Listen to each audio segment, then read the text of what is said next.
small amount of local anesthetic into this area to try to avoid distortion of the tissues. The initial injection was just through the skin, so now I'm going to inject deeper down to the tarsal plate. So I'm just taking the soft tissue to the level I think is appropriate for her off her tarsus. And her tarsal plate, you can see, is right there. So the tarsal plate is right there. You can see it. I'm holding it right here. I took out the muscle over the tarsal plate to just give a little bit more definition to the lid crease. Let me have the suture, please. So now what I'm going to do is take this proline suture and I'm going to catch the top part of the tarsal plate, partial thickness.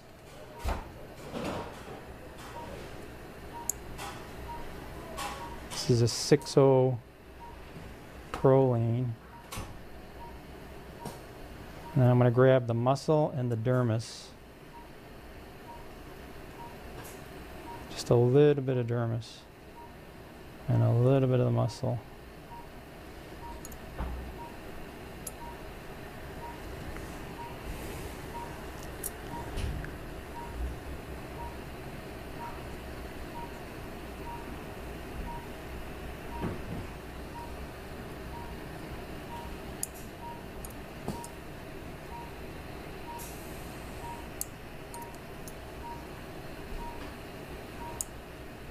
Leave this a little longer.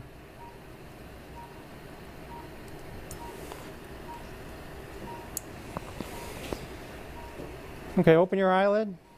Open real wide. Yeah, so she can see the crease that forms now. Open up real big. Real big. Open your eyes real big. Good, good. Let me have the ruler. Let me just check my pretarsal skin here. Yeah, it's about 7 millimeters. Okay, let's have the suture back. So I'm going to put one medial, one lateral, and one central suture. I need a little retraction in there with a 2-prong.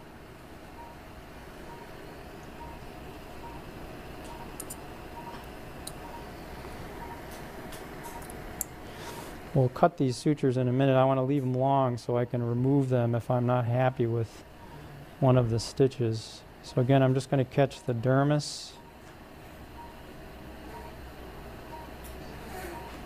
the muscle. I left just a little cuff of muscle there.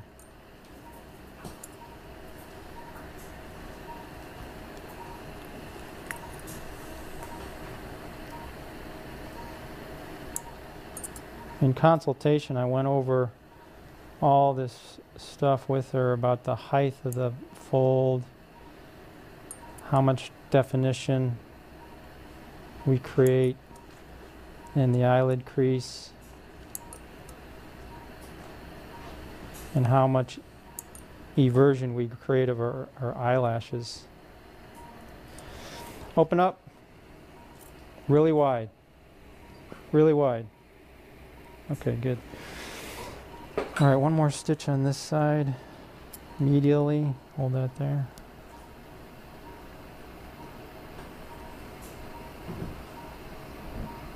She's got a relatively short tarsal plate, so it's only about 8 millimeters in vertical height, so it makes it a little more difficult to create a high fold. Let go, unless I suture directly to the aponeurosis, which is another option, but I just choose not to do that in her because it sometimes creates a little bit more of a skeletonized look.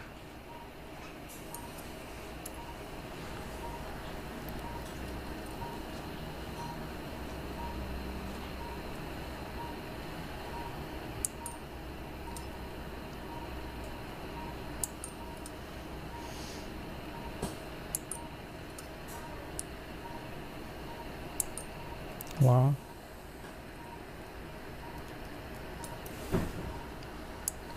Okay, open up. Real wide. Really wide. Really wide. Open up. Yeah, that's a pretty good fold there. Okay.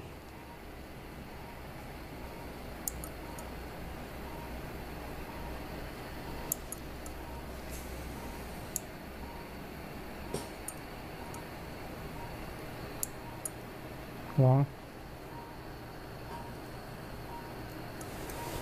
Okay, so now we're just going to clip the sutures. We checked her eyelid position. Okay.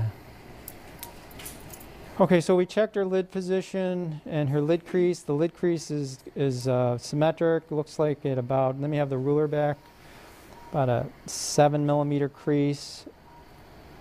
Yeah, 7 millimeters, which is good. I'd say a conservative crease would be 5 mm.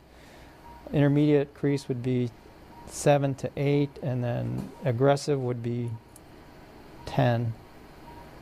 10mm crease is essentially westernization, but in those high creases you're going to have to suture to the levator ponderosus, and you're going to have to take fat.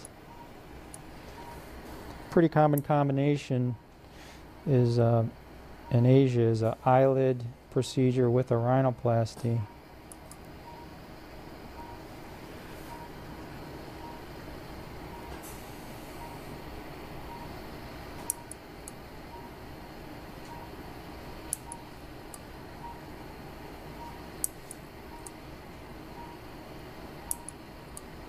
Okay, open your eyes. Look right here. I know it's bright. Okay, good. Close your eyes. My name is Dean Toriumi. I'm from the Division of Facial Plastic and Reconstructive Surgery, Department of Otolaryngology, Head and Neck Surgery, University of Illinois at Chicago. Today we're going to perform an augmentation rhinoplasty on this 18-year-old Asian patient. When you look at her nose on frontal view, you can see that she has a very low, washed out upper third. That's due to lack of dorsal height. When you come down towards the middle third, you can see she's washed out there as well. As we move to the base, you can see that she has a very wide base. The width of her base has a lot to do with, number one, the thickness and sebaceous activity going on in her alar lobule. She has a reverse of normal here in her relationship between the columella and the ala. The ala insert at a certain level and the columella is retracted. So in this patient, which is common in many Asian patients, is we want to put some type of graft here to bring the columella down and create the gull in flight type of contour. Her nasal tip is wide and amorphous, and we'll create some definition in that area, and we will create some narrowing of her base of her nose. Okay, on lateral view you can see that the patient has several fairly distinct features. Number one, she has very low dorsal height. Her projection beyond the plane of her pupil is actually rather low. She has a poorly defined glabella and an underprojected chin. These days I'm less aggressive with the chin augmentation in Asian patients. In her, she actually has some excess vertical height of her mandible. And we talked to her about management of this, but she opted just to do the rhinoplasty. So in this case, when you look at her nose, you can see she has a fullness in her supratip area. She has a hanging alar lobule. She has a hidden columella and a relatively short nose. So the objective here is to create a higher nasal dorsum by augmenting the bridge. We want to lengthen her nose. We want to push the columella down and create a more normal appearance here with some visibility of her columella on lateral view. By increasing the height of her bridge, we'll in essence camouflage the fullness of the soft tissue in the nasal supratip area and bring her projection down to this level. On base view, you can see she has a wide base. She has horizontal orientation to her nostrils. The right one is more horizontally oriented. She has a very thick alar lobule, and she has the appearance of underprojection here. She has a 1-to-1 ratio between columellar length and alar lobular length.